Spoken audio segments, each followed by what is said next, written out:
Fala, fala pessoal, sejam todos muitíssimos bem-vindos. Aqui é o professor Cid Saldi. E se você está se preparando para o cargo de agente de combate às endemias, esse vídeo aqui é feito especialmente para você. Há diversos concursos e processos seletivos abertos aí nos municípios do Brasil, como Florianópolis, Gravataí, Rio Verde, Patrocínio e diversos outros, né? Especialmente, né, se você está na reta final, aqui é mais importante aí nesse vídeo, porque aqui você vai ver, né, como você está, como está a sua preparação e verificar se você está no caminho certo. Hoje vamos resolver, então, questões estratégicas focadas nos conteúdos que mais caem nas provas de ACM. E também, né, pessoal, então, a ideia aqui é te ajudar a revisar com inteligência, entender como as bancas cobram, né, e ganhar mais segurança para marcar a alternativa certa no dia da prova. Então, já aproveita e curte o vídeo, se inscreve no canal e ativa o sininho aqui, porque aqui o foco, né, pessoal, é a preparação aí direcionada para a sua aprovação, maravilha? E se surgir alguma dúvida aí durante a resolução das questões, deixa aqui nos comentários, que assim que é possível eu passo aí para te responder, maravilha? Então vamos começar aqui com as nossas questões. Então, aqui, assim diz o enunciado. Com relação ao processo saúde-doença, registre V para verdadeiro e F para falso nas afirmativas abaixo. Então aqui, né, vamos verificar o que é verdadeiro, o que é falso, e vamos marcar e depois vamos conferir aqui qual a alternativa correta. Maravilha? Vamos à primeira aqui. Aqui diz: o conceito de saúde-doença estuda os fatores biológicos, econômicos, sociais e culturais e com eles pretende obter possíveis motivações para o surgimento de alguma enfermidade. Está certo, pessoal? Está certo sim, né, pessoal? Essa visão aqui está alinhada, né, ao modelo da determinação social da saúde, que entende que condições de moradia, renda, trabalho, educação e ambiente influenciam diretamente aí, pessoal, o adoecimento. Maravilha? Então aqui é verdadeiro, pessoal. Vamos deixar aqui, né, como verdadeiro. A primeira afirmativa aqui está verdadeira. Vamos à segunda. Aqui diz: a determinação do estado de saúde de uma pessoa é um processo complexo que envolve diversos fatores. Está certo, pessoal? Exatamente, pessoal, também está certo aqui. Vamos aqui deixar como verdadeiro, então, essa segunda afirmativa também, perfeito? A determinação, né, pessoal, do estado de saúde é um processo, né, complexo e não depende apenas da genética, né, ou de acesso a serviços, mas envolve múltiplos fatores aí interligados, maravilha? Vamos à próxima aqui. Aqui diz: a multicausalidade considera que a saúde é influenciada por uma complexa interação de fatores, tanto biológicos quanto sociais, psicológicos e econômicos, que variam de acordo com o contexto e o momento da vida do indivíduo e o momento na vida do indivíduo. Está certo? Também está certo, né, pessoal? Vamos anotar aqui como verdadeiro. Maravilha? A multicausalidade, né, pessoal? Ela reconhece que a saúde é influenciada, né, por uma interação complexa de fatores biológicos, sociais, psicológicos, econômicos, como já mencionado, né, que variam aí conforme o contexto e o momento da vida. Maravilha? Então, pessoal, todas as alternativas aqui estão verdadeiras. Então, logicamente, o nosso gabarito é a letra A de atenção, né, pessoal? Maravilha? Vamos aqui então, né, ver os pontos, resumo, né, pessoal? O processo de saúde de doença não é apenas biológico, inclui fatores sociais, econômicos e culturais. O estado de saúde é complexo e é multifatorial, e multicausalidade é a interação de vários fatores. Maravilha? É aqui, né, pessoal, o ponto extra, sempre aquele ponto, né, que vai ajudar no dia da prova. Sempre é bom estudar aquele pouquinho a mais, né, em cada questão sempre puxar para pontos importantes que de fato aí caem nas provas. Maravilha? Aqui, pessoal, o que eu quero dizer aqui no ponto extra? É que o modelo biomédico tradicional, o anterior, né, explicava a doença por uma causa única causalidade, né? Já o modelo da determinação social da saúde, né, amplia essa visão e fundamenta as políticas do SUS, especialmente na atenção primária e na vigilância de saúde. Então aí há diversos fatores, né, que vão aí vão implicar na saúde, né, ou na doença das pessoas. Maravilha? Então, muito importante isso, né, pessoal? É importante que vocês conheçam esses conceitos aí para o dia da prova. Maravilha? Então, aí está. Parabéns aqui, marcou a letra A e gabaritou aqui a nossa questão. Vamos seguir. Vamos aqui, então, à nossa segunda questão. Pessoal, sempre é importante comentar aí de onde você está falando, né, e para qual processo seletivo ou concurso você está prestando, né, para a CS, ACE, para qual município, porque aí vamos direcionar os nossos vídeos aí para quem mais nos acompanha, maravilha? Então aí é importante aí a sua ajuda, perfeito? Vamos aqui continuar. Então aqui vamos ver aqui o que a Consulplan nos trouxe. Vamos verificar.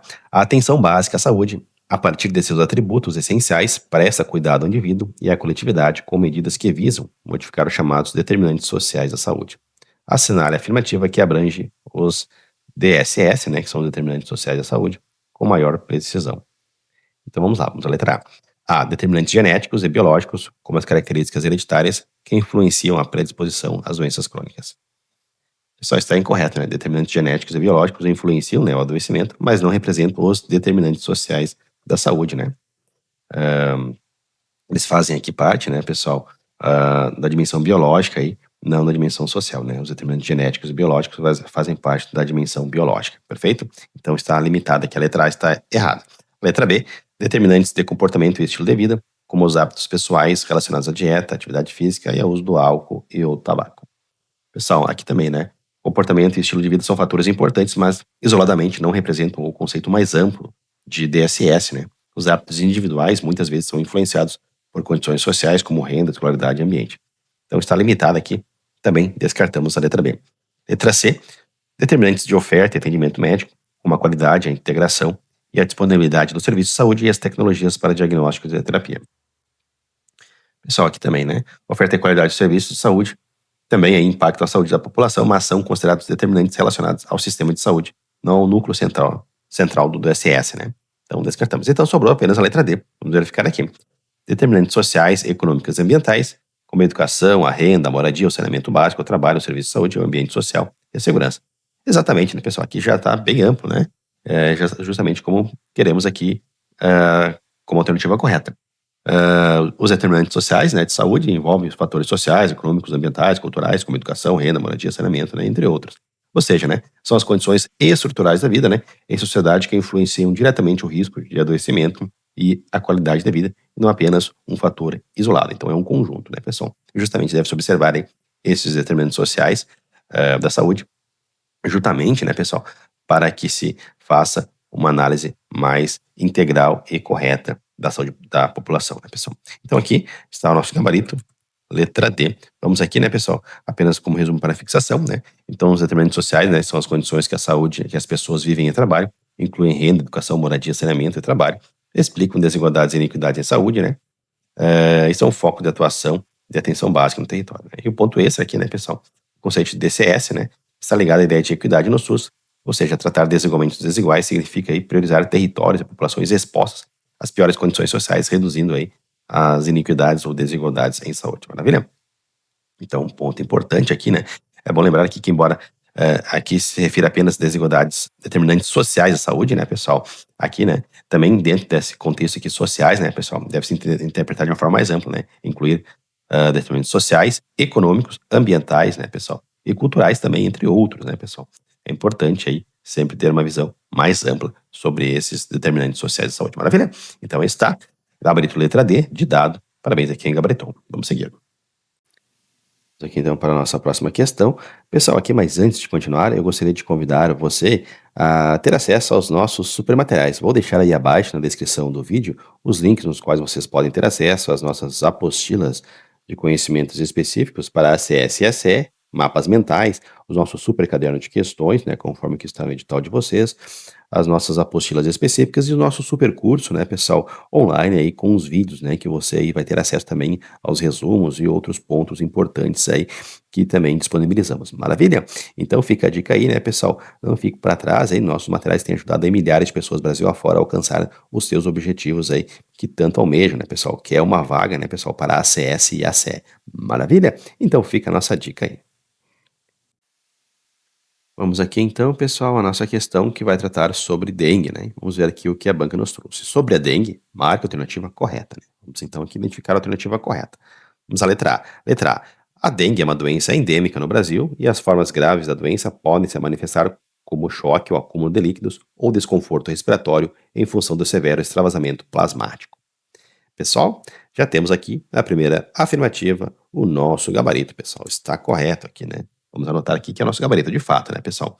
A dengue, né, pessoal, é endêmica no Brasil, ou seja, apresenta ocorrência contínua, né, com variações sazonais. Nas formas graves, aí pode ocorrer extravasamento plasmático, né, que é a saída de líquido do interior dos vasos sanguíneos para os tecidos, o que pode levar aí a choque, né, que é queda grave da pressão com risco, né, de morte. Também acúmulos de líquidos, né, como derrame pleural ou desconforto respiratório também, né, pessoal? Então está correta a letra A aqui. Vamos ver aqui se está errado nas demais. Letra B, a dengue endêmica no Brasil, certo? Com a ocorrência de casos apenas nos períodos chuvosos, né, pessoal? Isso aqui está errado, né? Não é apenas nos períodos chuvosos, né? No Brasil, os picos costumam acontecer nos meses mais quentes e chuvosos, né? Mas a circulação do vírus ao longo de todo o ano, né, pessoal? Então está equivocada aqui a letra B. Vamos ver aqui a letra C. Nos casos mais graves da dengue, o risco maior está na exacerbação dos sintomas clássicos e na desidratação, pois o choque da dengue é de demorada instalação. Pessoal, o risco maior não está apenas na exacerbação, né, dos sintomas clássicos, febre, dor no corpo, etc. O problema central é o extravasamento plasmático rápido, né, que pode levar a choque da instalação rápida, não demorada, que está dizendo que é demorada, né, que o choque na dengue seria demorado, está incorreto. Perfeito? Vamos à letra D. Um dos sinais de alarme da dengue é a hipertensão arterial. Está errado. A hipertensão arterial não é sinal de alarme da dengue, né? Pelo contrário, nos casos graves pode ocorrer hipotensão, ou seja, pressão baixa, né? Sinais de alarme incluem dor abdominal intensa, vômitos persistentes, sangramento de mucosas e letargia. Então está errado a letra D. Vamos ver aqui a letra E.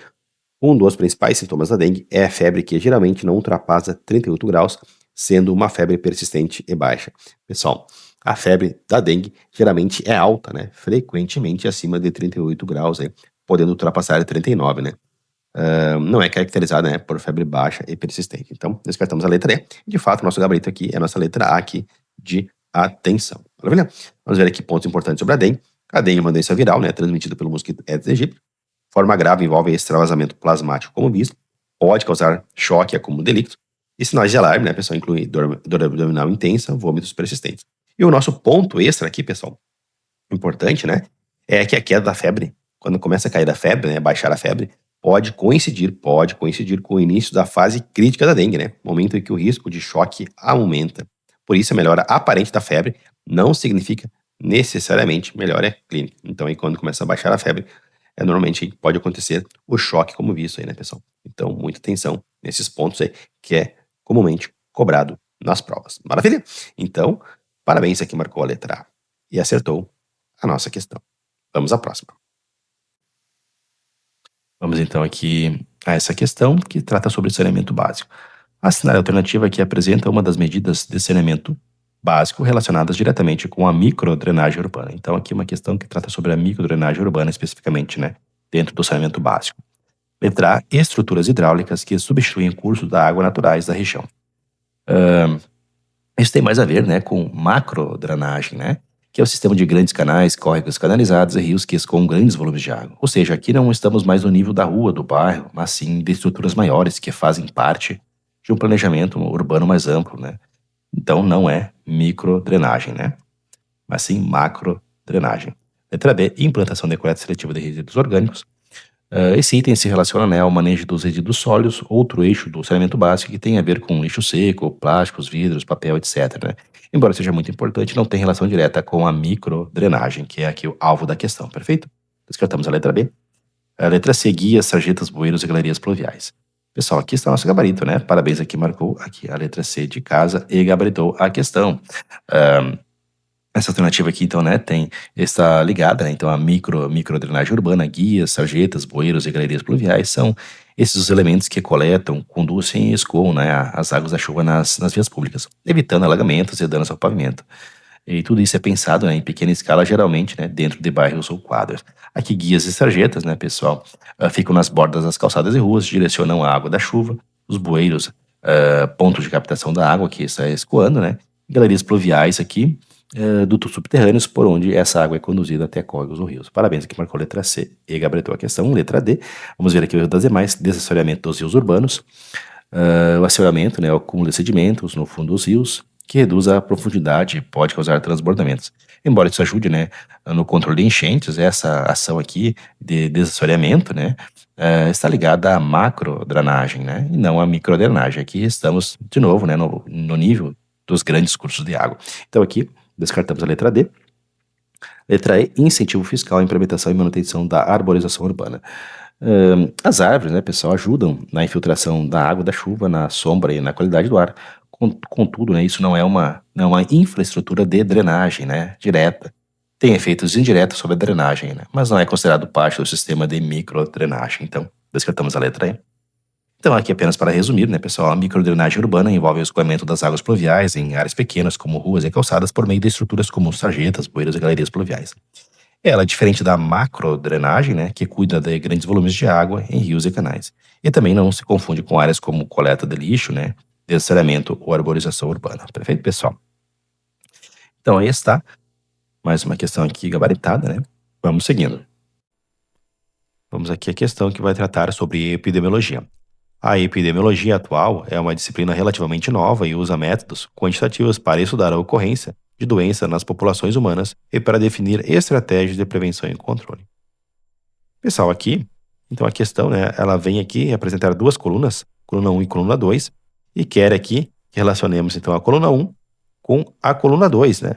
Aqui na coluna 1 apresenta um termo, né, e aqui apresenta definições. E então a questão quer que façamos aqui a correspondência correta entre o termo e a definição. Pergunta então, pandemia, o que é, pessoal? É o que está em A, em B ou em C? Pessoal, pandemia é o que está em A aqui, né? É quando uma epidemia atinge vários países de diferentes continentes. Ou seja, né? Um exemplo, né, pessoal, né, de pandemia marcante foi a última que ocorreu, né? A Covid-19, que em 2020 foi declarada de pandemia pela OMS. Então, né? Quando a epidemia atinge vários países e até continentes, né? Se trata aí de uma pandemia. Perfeito, pessoal? Então vamos colocar aqui já a relação aqui, né, pessoal? 1 com A. E B, pessoal. Ou melhor, vamos aqui a 2, né? Endemia. Endemia, o que que é? É o que está em B ou é o que está em C? Pessoal, endemia é o que está aqui em C. É a ocorrência de um agravo dentro de um número esperado de casos para aquela região, naquele período de tempo, baseado na sua ocorrência em anos anteriores não epidêmicos. Exatamente, né, pessoal? Então, é a ocorrência, né, de uma doença dentro do esperado, né, em determinada região, em um período específico, né? Por exemplo, né, pessoal, a malária, em certas áreas da Amazônia, né, é considerado uma endemia. Então, sobrou aqui na letra B, né, pessoal, a correspondência com epidemia. Epidemia representa a ocorrência de um agravio acima da média mediana histórica de sua ocorrência. Então, né, quando ocorre um aumento do número de casos de uma doença acima do esperado para aquela localidade e tempo, temos então epidemia. Por exemplo, né, um surto de dengue em uma cidade que normalmente tem poucos casos, né? Perfeito? Então aqui a relação, pessoal, vai ser 1A, 3B, 3C. Temos então aqui como alternativa, né, pessoal, 1A, 2C e 3B, o gabarito a letra D, né, pessoal? Gabarito, né? Vamos só rever aqui, né, pessoal? 1A, né? A 3B e 2C, exatamente. Então é o que temos aqui, né? Letra D como gabarito. Parabéns, aqui marcou a letra D, né? E gabaritou essa questão. Então aqui, né, pessoal, endemia é quando a doença ocorre dentro do esperado, em uma região. Epidemia é quando a doença aparece em número acima do esperado, em uma localidade. E pandemia é quando uma epidemia alcança vários países ou continentes. Perfeito, pessoal? Então aí temos de endemia para epidemia para pandemia, né? Perfeito? Aqui temos exemplos, né? Malária é uma endemia em certas regiões da Amazônia. Surto de dengue, né? Em alguma localidade aí que não tem muitos casos, né? É uma epidemia. E Covid, né, pessoal? Aí, 19, né? Seria, um caso, uma pandemia, né? Perfeito? Então, aí está, né, pessoal? O nosso gabarito, letra D. Vamos seguindo. Vamos aqui à nossa próxima questão. E aí, pessoal, como vocês acham que estão se preparando aí? Vocês acham que estão pelo caminho certo? Pessoal, sempre é importante estudar com ótimos materiais, né? E focar aí e estudar com bastante intensidade aí para que no dia da prova você esteja de fato preparado, né? E não perder a oportunidade. Maravilha? Vamos aqui então continuar. Vamos aqui então a nossa questão que vai tratar sobre vigilância entomológica. Entomológica aqui, pessoal, vigilância entomológica é vigilância dos insetos, né? Então, na vigilância entomológica, há diferentes metodologias para levantamento de acordo com as diferentes fases de vida do vetor. Um dos indicadores principais está relacionado a fase de teste, B, fase de manejo, C, fase de suspeita ou D, fase de larva. Pessoal, o nosso gabarito aqui é a letra D, fase de larva, pessoal. Fase de larva. Gabarito aqui, letra D de dado. Vamos anotar aqui que é o nosso gabarito. A fase de larva é um dos principais focos da vigilância entomológica, né? Os principais indicadores utilizados, né, para essa pesquisa existem, né, o índice de Breton, o índice predial, o índice recipiente, entre outros, né? São baseados aí na identificação de larvas em depósitos de água, né? Esses indicadores aí. Por isso que é importante aí fazer, né, pessoal, análise aí larvária. Maravilha? É importante, né, nessa fase, na fase larvária, especialmente porque é mais fácil de identificar nos recipientes, né? É mais acessível para o controle e indicativa da presença do vetor no território. Maravilha? Então, esse tá. É importante, né, pessoal, a conhecer esses indicadores aí.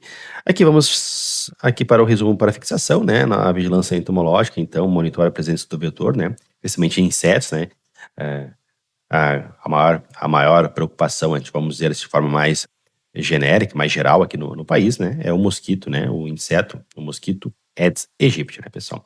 Transmite a dengue, chikungunya, entre outras doenças, né.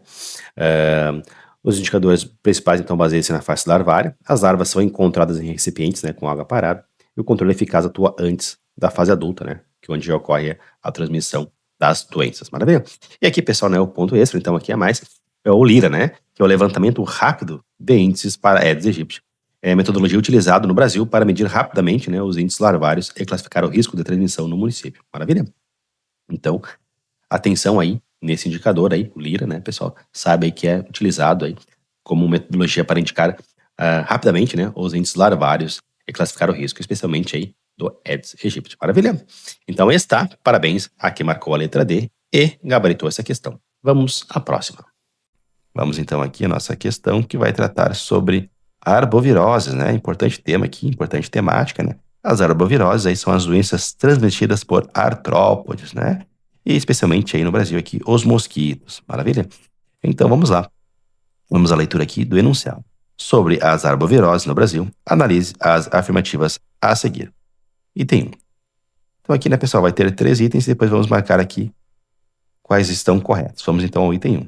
Item 1. Os últimos casos de febre amarela urbana foram registrados no Brasil em 42. Pessoal, embora que seja uma data específica, né, está certo. Os últimos casos de febre amarela urbana no Brasil realmente ocorreram em 42 no Acre. Então está correto aqui, né? Maravilha?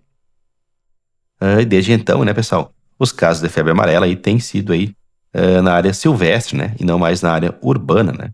E na área silvestre é transmitidas pelos mosquitos dos gêneros Hemagogos e Sabetes, e não pelo Aedes aegypti, né? Aedes aegypti é no ciclo urbano, né, que transmite aí a febre amarela, perfeito? Mas está correto o item 1. Item 2, os mosquitos do gênero Aedes, Anopheles eculex, são seus principais vetores. De fato, né, pessoal? Os principais mosquitos vetores de arboviroses pertencem ao gênero Aedes, Anopheles eculex, né? Aedes aqui é responsável pela transmissão da dengue, zika, chikungunya e febre amarela urbana, né? E Anopheles da malária, e o Culex aqui, né, pessoal?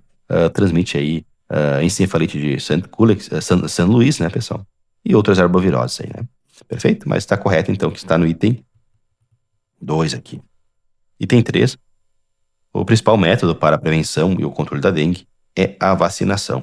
Pessoal, aqui está incorreta, né? Vamos anotar aqui que está incorreta, pois o principal método para a prevenção e controle da dengue é o controle do vetor, né, pessoal? Como, por exemplo, aí a eliminação de criadores e não a vacinação. Embora a vacinação já esteja aí presente, né, pessoal? Ela é restrita, né, pessoal? E não é aí amplamente aplicada ainda, né, pessoal? Por uma série de fatores, né? Talvez futuramente venha a ser a vacinação, sim, o principal método, né? No entanto, aí não é atualmente, perfeito? Então, como o item 1 e 2 estão corretos, né? Nosso gabarito não pode ser outro senão a letra B de Brasil. Vamos anotar aqui. E parabéns aqui, marcou a letra B, pessoal. Vamos aqui ver os pontos para fixação, né? Então, os últimos casos aqui de febre amarela urbana no Brasil, né? Ocorreram em 42. Aedes aegypti é o principal vetor das arboviroses urbanas, de fato, né, pessoal? Transmite aí Aedes aegypti, o Aedes aegypti transmite a dengue, a chikungunya, a zika, né? A vacinação, né, pessoal, ainda não é o principal método de prevenção da dengue. E o controle do vetor, né, pessoal, e a educação em saúde continuam sendo as medidas mais eficazes para o combate da dengue. Importante tema aqui, né, pessoal? Ponto, né? Sempre acrescentando um pouquinho a mais, né? O Aedes aegypti pode transmitir 2 ou mais arboviroses ao mesmo tempo, né? Uma pessoa, por exemplo, né, pode ser co-infectada por dengue e zika, né? Por exemplo, o que torna o diagnóstico ainda mais difícil e agrava o quadro clínico. Então, é importante, né, pessoal? Combate ou controle do mosquito Aedes aegypti, né, pessoal? Maravilha? Então, parabéns mais uma vez. Aqui marcou a letra B e garantiu aqui gabarito. Vamos seguir. Vamos aqui então ver o que a questão aqui nos apresenta. A vigilância entomológica é uma ação realizada pelas equipes municipais de saúde com o intuito de realizar o levantamento de informações dos insetos vetores e sua interação com o ambiente. Os indicadores principais são aqueles relacionados à fase de larva, à fase de ovo ou à fase de adulto. Assinale a alternativa que não indica o indicador de vigilância entomológica. Então aqui, né, pessoal, vamos identificar qual dos indicadores abaixo não é aí não é um indicador de vigilância entomológica. Letra A, índice de infestação predial. Pessoal, aqui sim, né? É um indicador clássico da vigilância entomológica, né? Ele mede o percentual de imóveis com presença de larvas ou pupas do mosquito, né? Está diretamente relacionado, então, à fase larvária do vetor. Como é um indicador, né, pessoal? Descartamos a letra A. A questão que era aqui um que não é indicador, né, da vigilância entomológica. Letra B, índice de positividade de ovo. Também é um indicador entomológico, refere-se à proporção de armadilhas, né, que apresentam ovos do mosquito, então está ligado à fase de ovo do vetor. Então descartamos a letra B. Letra C, índice de densidade do mosquito nas residências. Também, né, pessoal, evidentemente aqui é um indicador, está relacionado, né, à fase adulta do mosquito, né, mede a quantidade de mosquitos adultos em determinado local. Então sobrou a letra D, índice de sorotipos isolados. Aqui está o gabarito, pessoal. Esse não é um indicador entomológico, né, mas sim epidemiológico e laboratorial. O sorotipo, pessoal, né, que é a variação do vírus, como os 4 sorotipos da dengue, né? Então, o sorotipo é identificado a partir de exames realizados em humanos infectados ou em amostras laboratoriais. E não se refere à presença de mosquito, mas ao tipo de vírus circulante na população, né? Então, pessoal, como não é um indicador de vigilância entomológica, aqui está o nosso gabarito. Perfeito? Vamos aqui, então, para nossos pontos importantes, né? Os indicadores entomológicos medem a presença do vetor, né, do inseto vetor, o índice de infestação predial, né, na fase larvária, o índice de positividade do ovo na fase de ovo e a densidade do mosquito aí na fase adulta, né, pessoal? Perfeito? E daqui o ponto extra, né, aqui diz que a combinação de indicadores entomológicos, né, com dados epidemiológicos permite a classificação de risco municipal, né, e a definição, então, de ações estratégicas como a intensificação de visitas domiciliares e bloqueio de transmissão. Então, sempre é importante a combinação, né, de diversos indicadores aí. Maravilha? Para melhorar aí estratégias de atuação dos ACES. Maravilha? Então, aí está o nosso gabarito, né, pessoal? Letra D. Vamos seguir. Vamos aqui, então, a uma questão aqui envolvendo febre amarela, né, pessoal? Vamos lá, então, vamos ver aqui o que a banca nos trouxe aqui. Para viajantes que se deslocam para as áreas com recomendação de vacinação ACRV, a vacina contra a febre amarela deve ser administrada com uma antecedência mínima de. Então, né, pessoal, aqui, vacina aqui contra a febre amarela, né? E aí, conseguem responder gabaritando? Pessoal, a nossa alternativa aqui é a letra A, 10 dias, B, 15 dias, C, 20 dias, D, 30 dias ou E, 45 dias antes da data da viagem. E aí, pessoal, qual a antecedência mínima aí que deve ser aplicada a vacina da febre, né? Para as áreas aí com recomendação de vacinação. E aí, qual o gabarito? Pessoal, o gabarito é a nossa letra A, de atencioso, pessoal. Letra A aqui, vamos anotar gabarito. De fato, né, pessoal? De acordo aí, né, com o Ministério da Saúde e a OMS, né, a Organização Mundial da Saúde, a vacina contra a febre amarela, ela deve ser aplicada aí, pelo menos, né, 10 dias antes da viagem para garantir que o organismo produza os anticorpos aí protetores em tempo hábil, pessoal, né? Após esse período, então, a imunidade já vai estar estabelecida e o viajante é considerado protegido. Perfeito, pessoal? As demais aqui, elas estão equivocadas, as demais alternativas. Parabéns, aqui marcou a letra A, né, pessoal? Quem já viajou aí, né, para um país aí ou para uma área, né, que precisa dessa vacinação aí, já saberia, né, pessoal? Marcar corretamente. Então, né, pessoal? Pontos importantes aí sobre a febre amarela, né, pessoal? A febre amarela é obrigatória para viajantes que se deslocam para áreas com recomendação da vacina, né? Aí deve ser aplicada com antecedência mínima de 10 dias. E o certificado internacional de vacinação, né, ou profilaxia, é exigido para viagens internacionais, então, para determinados países. Importante aqui, né, pessoal? Gestantes, pessoas imunossuprimidas e crianças menores de 9 meses têm restrições específicas quanto à vacinação, devendo passar por avaliação médica individual antes da aplicação aí, se for necessário aplicar. Perfeito, pessoal? Maravilha! Então, aí está a nossa questão resolvida. Parabéns, aqui marcou a letra A. Vamos adiante. Então aqui, pessoal, na verdade estamos indo aqui para a nossa última questão desse simulado. Espero que todos tenham aproveitado. Agradeço a todos de coração, a todas as pessoas que deixaram seu like no vídeo, que se inscreveram no canal, e especialmente as pessoas que adquiriram nossos materiais, que tanto têm ajudado aí as pessoas a alcançarem os seus objetivos. Maravilha? Então vamos aqui à nossa última questão do simulado. Então aqui a questão assim diz: alguns dos princípios elencados na Resolução 58 de 2018, Política Nacional em Saúde, são conhecimento do território, integralidade, equidade e universalidade. Está correto, pessoal? Pessoal, exatamente. todos aqui estão corretos e o nosso gabarito é a letra D, pessoal. Vamos então aqui, né, anotar como sendo o nosso gabarito, pessoal, né? Maravilha?